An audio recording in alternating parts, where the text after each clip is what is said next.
कि ये पूरा कानून काला कानून है, ये अनकॉन्स्टिट्यूशनल है। गवर्नमेंट ऑफ इंडिया ऐसे रूल्स बनाएगी जिससे वक्फ कमजोर होगा। तो इसमें ऐसे कई प्रोविजंस है, सेक्शंस हैं जो वक्फ बोर्ड को खत्म कर रहे हैं। लीगल बैटल तो हमारी कंटिन्यू रहेगी, हमारा प्रोटेस्ट भी कंटिन्यू रहेगा।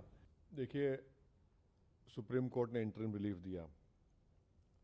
हमारी पार्टी का और all India Muslim personal law board का ये स्टैंड रहा है कि ये पूरा कानून काला कानून है, ये अनकॉन्स्टिट्यूशनल है। इसलिए अनकॉन्स्टिट्यूशनल है ये कि फंडामेंटल राइट्स को वायलेट करता है, चाहे आर्टिकल 14 हो, 15 हो, 25 और 26 और 29 हो। तो ये जो इंटरिम ऑर्डर है, इससे हटकर हम इसको कॉशियसली देखते हैं। क्यों देखते हैं? क्योंकि इसमें करीब 45-48 अमेंडमेंट्स हैं। एक अमेंडमेंट ऐसा है कि अभी जब हम बात कर रहे हैं, लिमिटेशन एक्ट अप्लाई हो रहा है, तो जितने लोग लैंड ग्रैबर्स हैं या एंक्रोचर्स हैं वो मालिक बन रहे हैं। और फिर वफ इवैक्यू प्रॉपर्टीज़ जो है वो ख़ास तौर से देश में पूरी जगह पर और पंजाब हरियाणा में बहुत है, वो अब गवर्नमेंट कस्टोडियन में चले आएंगे, तो वक्फ बोर्ड से हम उसको लूज़ कर रहे हैं। तीसरा यह है कि सेक्शन 2 में जो ट्रस्ट एक्ट है, जो सुप्रीम कोर्ट ने जजमेंट में कहा था कि वो वक्फ की प्रॉपर्टी है, गवर्नमेंट ने सेक्शन 2 के जरिए पूरे ट्रस्ट को निकाल दिया वक्फ से। और इसका पहला फायदा होगा देश के सबसे बड़े दौलतमंद आदमी को, जिसने खोजा ऑर्फनेज पर अपना घर तामीर किया था, जिसका केस अभी सुप्रीम कोर्ट से है। तो सेक्शन 2 से उसको फायदा होगा। पूरे जो वक्फ जो ट्रस्ट है उसको ट्रस्ट है बोल के वक्फ से निकल जाएंगे। चौथा ये है कि ये 5 साल का प्रोविजन है। कौन तय करेगा कि 5 साल से प्रैक्टिसिंग मुसलमान है? और अगर कोई महिला होगी तो उसका कौन तय करेगा? और जब वो 5 साल तक मुसलमान के वक्फ को नहीं दे सकेगी, दूसरे धर्म को दे सकेगी, तो ये तो नुकसानदेह है। फिर गवर्नमेंट ऑफ इंडिया ऐसे रूल्स बनाएगी जिससे वक्फ कमजोर होगा, वो फेडरलिज्म का भी वायलेशन होगा। कलेक्टर आज भी किसी मुतवल्ली को ऑर्डर दे सकता है कि भैया आप इस तरह का काम करो, जो उस मुतवल्ली और उसके वाकिफ के खिलाफ होगा। अगर नहीं सुनेगा तो जेल को जाएगा।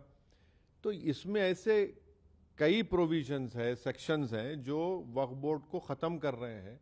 तो एक लीगल बैटल तो हमारी कंटिन्यू रहेगी, हमारा प्रोटेस्ट भी कंटिन्यू रहेगा।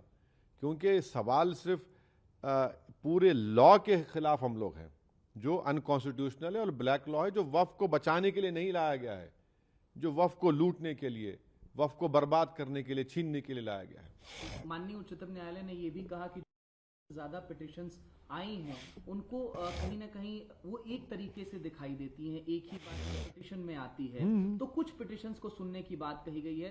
5 ठीक है, सुप्रीम कोर्ट ने कहा है 5 पिटिशन सुनी जाएंगी, बहुत अच्छा है। हम तो यही चाहेंगे कि ऑनरेबल सुप्रीम कोर्ट इसको जल्द से जल्द सुने, क्योंकि इसमें ऐसे कई सेक्शंस हैं जिससे वक्फ को ख़त्म किया जा रहा है।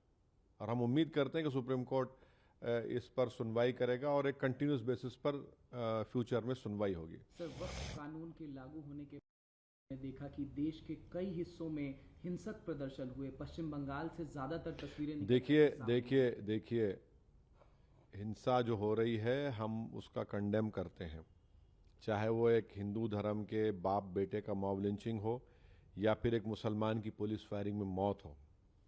मगर सरकार ने यह कानून क्यों लाया? आपने इस तरह का कानून बनाकर भारत के सोशल फैब्रिक को वीक कर दिया।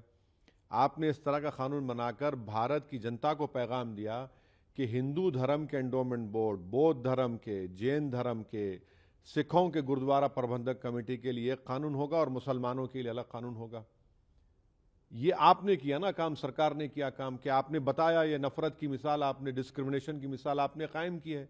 हम तो कह रहे थे पार्लियामेंट के अंदर जॉइंट वर्किंग कमेटी में, हमने टाइसन नोट भी दिया।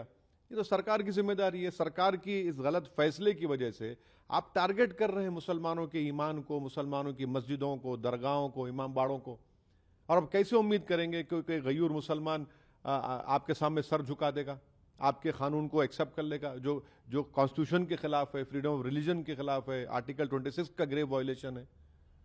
कल सीजे पर चिंता व्यक्त की थी जिस तरीके से हिंसा हो रही थी सर, और कहीं ना कहीं अब आगे किस राह पर देखिए, हम वायलेंस के ख़िलाफ़ थे, हैं और रहेंगे, मगर प्रोटेस्ट हमारा अधिकार है। हम जनता के दरमियान में जाएंगे, अपनी बात को रखेंगे, प्रोटेस्ट होगा। All India Muslim personal law board ने जो प्रोटेस्ट का प्रोग्राम बनाया, हम उसकी सपोर्ट करते आए, सपोर्ट करेंगे। ह्यूमन चेन का उन्होंने ऐलान किया, एक डेट को ह्यूमन चेन होगी, एक तारीख के दिन कोई डेट अनाउंस होगा जिसमें 10 मिनट के लिए लाइट बंद होगी, महिलाओं का प्रोटेस्ट होगा। प्रोटेस्ट तो डेमोक्रेसी की रूह है भाई, वरना अगर प्रोटेस्ट नहीं होगा तो फिर डिक्टेटरशिप रह जाएगी, फिर जमहूरियत कहाँ रहेगी, लोकतंत्र कहाँ रहेगा। प्रोटेस्ट पीसफुल होना चाहिए और पीसफुल होगा इंशाल्लाह।